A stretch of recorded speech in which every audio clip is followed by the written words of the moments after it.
પોરબંદરના ડ્રીમલેન્ડ વિસ્તારમાં માતા પિતાથી વિખૂટા પડી ગયેલા બાળકનું પરિવાર સાથે મિલન કરાવતી ટ્રાફિક પોલીસ। દિવાળીના તહેવાર નિમિત્તે ટ્રાફિક પીએસઆઈ કેબી ચૌહાણ તથા મહિલા પોલીસ સ્ટેશનના પીએસઆઈ કેએમ સૈયદ તથા traffic ASI Bhavnaben Solanki, TRB Dharmesh Parmar, Jaymal Kuchhadiya, Kaushik ખરા, સુદામા ચોક, બંગડી બજાર, ડ્રીમલેન્ડ વિસ્તારમાં ફૂટ પેટ્રોલિંગમાં હતા। તે દરમિયાન માતા પિતાથી વિખૂટું પડેલ એક 3 વર્ષનું બાળક મીરા વોચ નામની દુકાન નજીકથી મળી આવતા ટ્રાફિક ટીમે તે બાળકના માતા પિતાની તપાસ કરતા આશરે પોણા કલાક પછી તે બાળક નામે વૈદના માતા પૂજાબેન વિપુલભાઈ લોઢારી રહેવાસી હોળી ચકલા ખારવાવાડ પોરબંદરવાળા મળી આવતા વૈદને જોઈને આંસુએ રડવા લાગેલ, ત્યારે પોલીસે પૂજાબેનને સાંત્વના આપેલ હતી।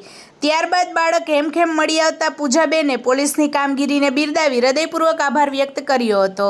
રિપોર્ટર સિદ્ધાર્થ બુદ્ધદેવ, પોરબંદર। વધુ સમાચાર જોવા માટે અમારી યુટ્યુબ ચેનલને સબસ્ક્રાઈબ કરો અને અમારા ફેસબુક પેજ અને ઇન્સ્ટાગ્રામ પેજને ફોલો કરો।